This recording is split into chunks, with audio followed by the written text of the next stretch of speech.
మార్కెట్లో 5 ఉన్నాయి వెహికల్స్, అంటే మంచి బ్రాండ్స్. ఒక 3-4 వెహికల్స్ అనుకుంటారు. స్కూటీలోనే మనకు చాలా వెహికల్స్ ఉంటాయి, యాక్టివా ఒకటే లేదు. స్టాండ్ వేయగానే ఇంజిన్ అయితే ఆఫ్ అయిపోతుంది అనమాట. మనకి ఫ్యూల్ ఇంజెక్షన్ సెన్సార్ అయితే ఉంటుంది. ఆటోమేటిక్గా ఇదైతే పైకి పాపప్ అయిపోతుంది మనకి. తర్వాత హ్యాండిల్ హుక్ అయితే ఇచ్చారు, ఏదైనా మన డాష్ బోర్డ్లో కనిపించేవైతే. సింపుల్గా ఉందన్నమాట వెహికల్. సో యాక్టివా 6G అన్నమాట. మా ఫ్రెండ్ వెహికల్ అయితే నేను తీసుకున్నా రివ్యూ చేయడానికి. నేను ట్యాంక్ బండ్ సైడ్ అయితే వచ్చాను, బ్యాక్ లొకేషన్ అంతా చూస్తున్నారు కదా. సో ఈ వెహికల్ ప్రోస్ అండ్ కాన్స్ అయితే నేను మాట్లాడతా. దానికంటే ముందు మా ఫ్రెండ్కి ఈ వెహికల్ పడింది అయితే మాత్రం 1,05,000 ఎంతో పడిందని చెప్పిండు. ఎందుకంటే ఇది బేస్ వేరియంట్ అనమాట. దీంట్లో మనకి స్పీడోమీటర్ వచ్చేసి డైరెక్ట్ నార్మల్ మీటర్, అంటే టాకోమీటర్, నార్మల్ జనరల్ మీటర్ ఎలా ఉంటుందో అలాగే ఉంటుందన్నమాట. నేను మొత్తం మీకు ఎక్స్ప్లెయిన్ చేస్తాను top to bottom. So first వచ్చేసి దీని స్పీడోమీటర్ కన్సోల్ అయితే చూసారు కదా. దీంట్లో మనకి automatic on and of light ఒకటి వస్తుంది, అట్లనే ఇంజన్ వార్నింగ్ లైట్ ఉంది. దాంతోపాటు మనకి హై బీమ్, లో బీమ్ లైట్ అయితే ఉంది ఇక్కడ. దాని తర్వాత left indicator, right indicator. So front ఈ డాష్ బోర్డ్ దగ్గర చూస్తే మనకి మిర్రర్ ఒక సైడ్ అయితే లేదు, ఊడిపోయింది. ఇంకొకటి వచ్చేసి మనకి ఇంజన్ సైలెంట్ స్టార్ట్ అనమాట. స్టార్ట్ కానీ లేదంటే ఆటోమేటిక్ ఆఫ్ చేసుకోవడానికి చాలా అంటే చాలా సైలెంట్గా స్టార్ట్ అవుతుంది వెహికల్ అయితే. దాని తర్వాత లెఫ్ట్ సైడ్ వచ్చేసి హై బీమ్, లో బీమ్, అలాగే పాస్ స్విచ్ అయితే ఉంది. దాని కిందే మనకి ఇండికేటర్ స్విచ్ అయితే ఉంది. దాని కింద హారన్. ఇది మన డాష్ బోర్డ్లో కనిపించేవైతే. సింపుల్గా ఉందన్నమాట వెహికల్. దాని తర్వాత కిందికి వచ్చేస్తే ఇక్కడ మనకు ఒక గ్లవ్ బాక్స్ అయితే ఇచ్చారు. దాని తర్వాత హ్యాండిల్ హుక్ అయితే ఇచ్చారు, ఏదైనా హ్యాంగ్ చేసుకోవడానికి ఇక్కడ. దాని తర్వాత ఇది మన కీ సిస్టమ్. మొత్తం ఇందులో ఏంటంటే ఇది మన యాక్టివా కీ, ఎప్పుడు యాజ్ యూజువల్ పాత కీ లెక్కనే ఉంది. ఇది పెద్ద చేంజెస్ అయితే ఏం లేవు. దీన్ని మనం లోపలికి పుష్ చేసి లెఫ్ట్కి ట్విస్ట్ చేస్తే హ్యాండిల్ లాక్ అయిపోతుంది. హ్యాండిల్ అయితే లాక్ అయిపోయింది. దాని తర్వాత ఇది ఆన్, ఇది సీట్ ఆన్ చేసుకోవడానికి. మనకి ఏంటంటే ఇందులో మనకి 5G నుంచే స్టార్ట్ అయిందనమాట ఈ మోడల్. ఇది ఫ్యూయల్, అంటే ఇది ఇక్కడ మనం ఫ్యూయల్ సీట్ అని ఉంది కదా, ఇక్కడ కరెక్ట్గా మనం ఇది ప్లేస్ చేసామంటే కీ అనేది, ఇది వచ్చేసి ఫ్యూయల్కి ఓపెన్ చేసుకోవడానికి, సీట్ ఓపెన్ చేసుకోవడానికి ఒకటే బటన్ అయితే ఉంది ఇక్కడ మనకి. పైకంటేనేమో ఫ్యూయల్ ఓపెన్ అవుతుంది, కిందకేమో సీట్ ఓపెన్ అవుతుంది. నేను ఇప్పుడు చూపిస్తాను మీకు. దీనికి ఫ్యూయల్ ట్యాంక్ కూడా ఎక్స్టర్నల్గానే ఉంటుంది, ఇంటర్నల్గా ఇంతకు ముందులాగా సీట్ కింద, అంటే ఈ సీట్ కింద అయితే ఉండదు, ఇక్కడ ఉంటుంది అనమాట. దీనికి E20 అంటే BS6 E20 ఇంజన్ అనమాట ఇది. మనం ఇక్కడ ఫ్యూయల్ది పైకంటే ఆటోమేటిక్గా ఇదైతే పైకి పాపప్ అయిపోతుంది మనకి. ఇందులో మనం పెట్రోల్ అయితే ఇక్కడ వేసుకోవచ్చు.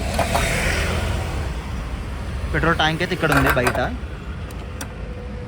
సో ఈజీ ఉంటుంది అనమాట కొంచెం. కాకపోతే నాకు ఇంకొక డౌట్ ఏమొచ్చిందంటే, ఇది మనకి బయట ఇచ్చారు కరెక్టే, ఇక్కడ ఏమైనా పెట్టి ఇట్లా పీక్తే ఊడిపోతుంది కదా. దీనికంటే మనకి జూపిటర్లో అయితే 125లో ఇక్కడ ఉంటుంది petrol fuel tank, fuel fill చేసుకునేది. ట్యాంక్ వచ్చేసి ఇక్కడ ఉంటుంది అనమాట.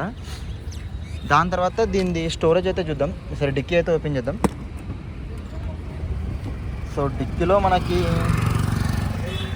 సేమ్ పాత యాక్టివా డిక్కీ లెక్కనే ఉంది. ఇది పెద్ద ఏం చేంజ్ అయితే లేదు. సో ఈ 18 లీటర్స్ అనుకుంటా ఇది బూట్ స్పేస్ నాకు తెలిసి. దీంట్లో ఏమున్నాయి ఏం లేవు, జస్ట్ ఫస్ట్ ఎయిడ్ కిట్ ఒకటి, మిర్రర్ ఇది, ఇంకా చిన్న టూల్స్ 2-3 టూల్స్ ఉన్నాయి. సో దీని ప్రో హోండా నాకు తెలిసి సర్వీస్ అనుకుంటా, ఆల్రెడీ ఒక సర్వీస్ అయితే అయ్యింది వెహికల్. సో బిల్ వచ్చేసి 567 ఎంత అయ్యింది ఫస్ట్ సర్వీస్ అయితే. జస్ట్ ఇంజన్ ఆయిల్ చేంజ్ చేస్తారంటే, ఇంకేం చేంజ్ చేయదు దీంట్లో, ఫస్ట్ సర్వీసే కాబట్టి. సో మెయిన్ మనం ఇంజన్ గురించి మాట్లాడదాం. మనకు దీంట్లో ఇంకొకటి ఏంటంటే సీట్ కూడా చాలా బాగుంది, అంటే మెత్తగా. ఇది పైన కవర్ అయితే ఎక్స్టర్నల్గా వేయించిండు మా ఫ్రెండ్ యాక్సరీ కింద. ఇంజన్ గురించి మాట్లాడితే ఇది మనకి 110cc air cooled BS6 phase 2 అన్నమాట. ఇది చూసారు కదా, ESP ఎన్హాన్స్డ్ స్మార్ట్ పవర్. దీనికి మనకి కిక్ రాడ్ కూడా వస్తుంది. మనకి నార్మల్గా అయితే కిక్ రాడ్ రాడు BS6 వెహికల్స్లో, కాకపోతే యాక్టివా హోండా అయితే ప్రొవైడ్ అయితే చేస్తుంది మనకి కిక్ రాడ్ కూడా. అట్లనే ఇక్కడ మనకి ఫుట్ రెస్ట్ అయితే ఉంది. దాని తర్వాత సైడ్ ఫుట్ రెస్ట్లు ఇవి.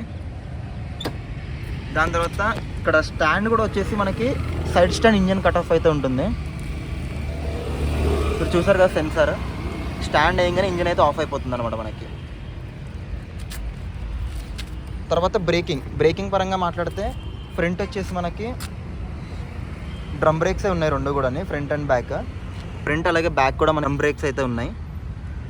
సో అలాగే మనకి టైర్స్ వచ్చేసి ఫ్రంట్ వచ్చేసి 12 ఇంచ్, అలాగే బ్యాక్ టైర్ వచ్చేసి మనకి 10 ఇంచ్ అయితే వస్తుంది. 90/100 ఇది 10 ఇంచ్ ఇక్కడ కనబడుతుంది కదా, 90/100. ఫ్రంట్ టైర్ వచ్చేసి మనకి 90/90 12 ఇంచ్ అయితే ఉంది. సో మనకి కాంబీ బ్రేకింగ్ సిస్టమ్ అయితే ఉంటుంది ఫ్రంట్, అంటే మనం రెండిట్లో ఏ బ్రేక్ అప్లై చేసినా కూడా 2 బ్రేక్స్ అప్లై అయితే అవుతాయి. అలాగే ఇక్కడ మనకి రిఫ్లెక్టర్ కూడా ఉంది. మొత్తం మెటాలిక్ బాడీ అయితే వస్తుంది మనకి యాక్టివా. ఇది అంతా మెటలే వస్తుంది. ఇది కూడా మెటలే, ఇది కూడా మెటలే వస్తుంది. సో రివ్యూ అయితే ఎలా అనిపించిందో కింద కామెంట్ అయితే చేయండి. ఎవరైతే యాక్టివా 6G తీసుకుందాం అనుకుంటున్నారో వాళ్ళైతే ఒకసారి ఈ వీడియోని అయితే చెక్అవుట్ అయితే చేయండి. అలాగే వీడియో నచ్చినట్టయితే మీరు లైక్ అండ్ షేర్ సబ్స్క్రైబ్ కూడా చేసుకొని పక్కన ఉన్న బెల్ ఐకాన్ అయితే యాక్టివేట్ అయితే చేసుకోండి. నేనైతే ఇప్పుడు ఒక 2 మినిట్స్ అయితే వెహికల్ అయితే తీస్తా, గోప్రో వీలో కలుసుకుందాం. ఇప్పుడు వరకు రివ్యూ అయితే చూసారు కదా, ఇంజన్ అయితే ఆన్ చేస్తా, మీకు చూడండి ఎంత సైలెంట్గా స్టార్ట్ అవుతుందో. ఒకసారి స్టాండ్ వేసి చూపిస్తాను మీకు. ఎప్పుడైనా కూడా యాక్టివాని మన ఫ్యూల్ ఇంజెక్షన్ బండిలో ఏంటంటే కీ ఆన్ చేసిన తర్వాత ఒక 5 to 10 సెకండ్స్ ఆగిన తర్వాత స్టార్ట్ చేయండి. ఎందుకంటే ఇక్కడ మనకి ఫ్యూల్ ఇంజెక్షన్ సెన్సార్ అయితే ఉంటుంది, అది మీరు కీ ఇగ్నిషన్ ఆన్ చేయగానే ఒక సౌండ్ అయితే వస్తుంది. ఆ సౌండ్ అంతా కంప్లీట్ అయిన తర్వాతనే ఇంజన్ అయితే ఆన్ చేసుకోండి. ఎంత సైలెంట్గా స్టార్ట్ అవుతుంది చూడండి. స్టార్ట్ అయిపోయింది వెహికల్, బటర్ సైలెంట్గా స్టార్ట్ అవుతుంది ఇంజన్ అయితే మాత్రం. నేను ఒకసారి రైడ్ అయితే చేస్తా, ఎలా ఉందో చెప్తా మీకు.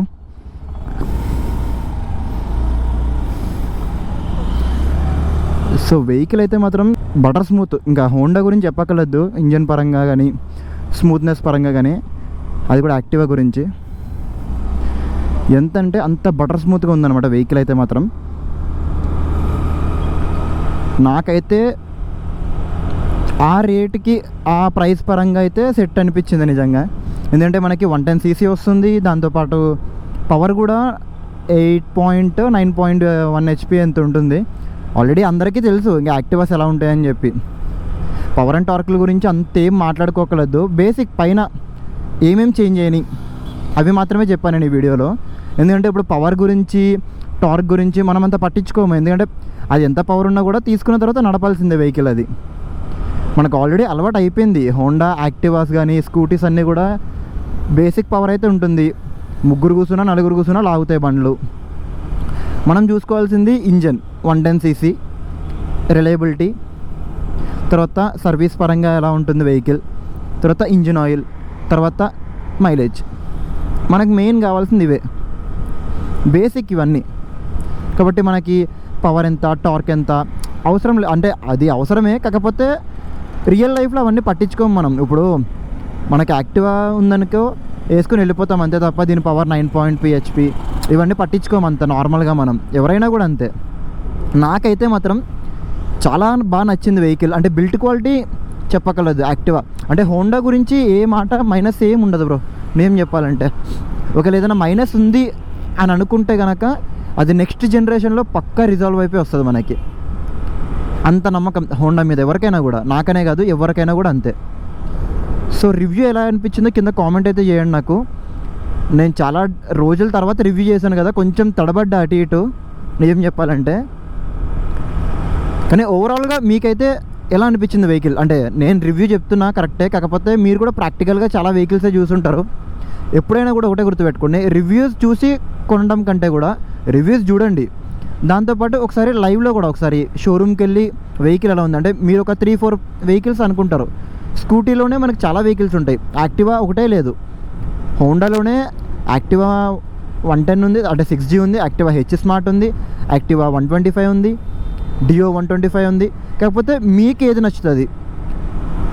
సిట్టింగ్ పొజిషన్ అన్నిటిది ఒకటా ఉంటుందంటే చెప్పలేం, కొంచెం చేంజ్ అవుతుంది సిట్టింగ్ పొజిషన్, కొంచెం చాలా స్లైట్గా చేంజ్ అవుతుంది. కాకపోతే రైడ్ కంఫర్ట్ వేరేది ఉంటుంది కొంచెం. ఇంకా వేరే బ్రాండ్స్ కూడా ఉంటాయి, TVS, Suzuki, Yamaha, hero company అన్నీ ఏవైతే టాప్ బ్రాండ్స్ ఉన్నాయో అన్నీ ఉంటాయి. అందులో కూడా చాలా వెహికల్స్ ఉంటాయి, అంటే మనం గేర్లెస్ వెహికల్ తీసుకుందాం అనుకున్నప్పుడు. కాబట్టి ఒకసారి మీరు మీ దగ్గర ఉన్న డీలర్షిప్ కంపెనీస్కి, అంటే హోండా అయితే హోండా, యమహా అయితే యమహా, టీవీఎస్ అయితే టీవీఎస్, హీరో అయితే హీరో, సుజుకి అయితే సుజుకి, ఒకసారి వెళ్ళి ఒక 4-5 వెహికల్స్ అయితే చూడండి. మీకు ఎలా అనిపించింది? మనకి బేసిక్ ఎవరికైనా కూడా కావాల్సింది ఏంది? సిట్టింగ్ పొజిషన్ బాగుండాలి, ఇంజన్ స్మూత్గా ఉండాలి, ఇంకోటి ఏంటంటే సర్వీసింగ్ తక్కువ రేట్లో అవ్వాలి, ఎక్కడైనా కూడా సర్వీస్ చేసేటట్టు ఉండాలి వెహికల్. అది మనం చూసుకుంటాం మెయిన్గా. నన్ను అడిగితే యాక్టివా 6G స్పేర్ పార్ట్స్ అనేవి బయట మనకి ఏ స్కూటీ అయినా కూడా, యాక్టివానే కాదు, కాకపోతే ఏంటంటే హోండాలో యాక్టివా అవి కొంచెం తొందరగా దొరుకుతాయి బయట వేరే బ్రాండ్స్తో పోలిస్తే. ఈజీగా అవైలబుల్ ఉంటాయి అన్నమాట స్పేర్ పార్ట్స్ అనేవి. జెన్యూన్ పార్ట్సే దొరుకుతాయి మనకి ఎక్కువ. చూడండి, కంపేర్ చేసుకోండి. అంటే ఇదే తీసుకోమని నేను చెప్పను, ఎందుకంటే నా దగ్గర హోండా ఉంది, యమహా 2 వెహికల్స్ ఉన్నాయి. నాకు తెలుసు ఆ కంపెనీస్ ఎలా ఉంటాయో. టీవీఎస్, హీరో, సుజుకి, ఈ 3 కూడా ఒకసారి ట్రై చేయండి. మనకి మార్కెట్లో 5 ఉన్నాయి వెహికల్స్, అంటే మంచి brands: Honda, hero, Yamaha, Suzuki, TVS. వీటిలో మీ ఇష్టం, మీకు నచ్చింది మీరు తీసుకోండి. ఇదే తీసుకోవాలని నేను చెప్పను, ఎందుకంటే నాకు నచ్చింది మీకు నచ్చినట్టు ఉండదు, మీకు నచ్చేది నాకు నచ్చినట్టు అనిపించదు. ఇప్పుడు మా ఫ్రెండ్ ఉన్నాడు, ఒక అతని దగ్గర టీవీఎస్ వెహికల్ ఉంటుంది. నాకు పర్సనల్గా టీవీఎస్ అంత అనిపించదు, అంటే హోండాతో పోలిస్తే రిఫైన్మెంట్, ఇంజన్ పరంగా లుక్స్ అన్నీ బాగుంటాయి టీవీఎస్వి, నేను ఒప్పుకుంటా. కాకపోతే ఇంజన్ పరంగా అంటున్నా. అట్లా అని చెప్పి టీవీఎస్ ఎందుకు తీసుకున్నావు నేను అన్ను, ఎందుకంటే అతని ఇష్టం అది. సో వీడియో ఎలా అనిపించిందో కింద కామెంట్ సెక్షన్లో అయితే కామెంట్ చేయండి. ఎవరైతే యాక్టివా 6G కొందాం అనుకుంటున్నారో వాళ్ళకైతే సెండ్ చేయండి వీడియో, ఎందుకంటే వాళ్ళకు కూడా తెలుస్తుంది ఏమేమి ప్రోస్ ఉన్నాయి, కాన్స్ ఉన్నాయి అని చెప్పి. కాన్స్ అయితే నాకు ఒక్కటి కూడా కనిపించలేదు, అన్ని ప్రోసే కనిపించినాయి. ఎందుకంటే ఏం చేంజ్ లేదు వెహికల్ అనేది, అంతా నార్మలే ఉంది. ఇంజన్ మనకి సెల్ఫ్ కూడా సైలెంట్ స్టార్ట్ ఉంది, ఆటోమేటిక్గా ఇంజన్ ఆఫ్ అవుతుంది. ఒక 3-4 సెకండ్స్ మనం యాక్సిలేటర్ వదిలేసి ఆగినామంటే ఏం పెద్ద చేంజెస్ కూడా నాకు ఏం కనిపించట్లేదు. అంటే అప్పర్ బాడీ ప్రకారంగా కొంచెం ఇక్కడ డిజైన్స్ చేంజ్ అయింది, బటన్స్ చేంజ్ అయినాయి. ఇదైతే పాత బటనే, ఇది కూడా పాత బటనే, ఇది కొత్త బటన్, ఇది కొత్త బటన్. కొంచెం ఈ 2 ఒకటే బటన్స్, కాకపోతే ఇది కొంచెం షేప్ వేరే ఉంది, ఇది కొంచెం షేప్ వేరే ఉంది, అంతే తేడా. పెద్ద ఏం చేంజెస్ లేవు. ఏంటంటే ఇది ఎలక్ట్రిక్ వెహికల్ కాదు, దీంట్లో మనకి ట్రిప్ మీటర్స్ ఇవన్నీ చూసుకోవడానికి బేసిక్ మోడల్ తీసుకున్నాడు కాబట్టి. సో మీకు ఎలా అనిపించిందో కింద కామెంట్ అయితే చేయండి. నెక్స్ట్ వీడియో దీన్ని రైడ్ రివ్యూ అయితే చేస్తాను నేను, ఆ వీడియో కూడా ఒకసారి అయితే చెక్అవుట్ చేయండి. దాని తర్వాత నేను కుదిరితే మైలేజ్ టెస్ట్ కూడా చేస్తాను ఈ వెహికల్ది, అసలు ఎంత మైలేజ్ వస్తుంది Activa 6G fuel injection vehicle అనేది. సో ఈ వీడియో అయితే ఇక్కడితో ఎండ్ అయితే చేస్తున్నా. లాస్ట్ వీడియోస్ కూడా చూడండి, ప్రీవియస్ వీడియోస్ కూడా మన ఛానల్ అయితే అప్లోడ్ అయితే చేస్తాను నేను. సో నెక్స్ట్ వీడియోలో మళ్ళీ కలుద్దాం.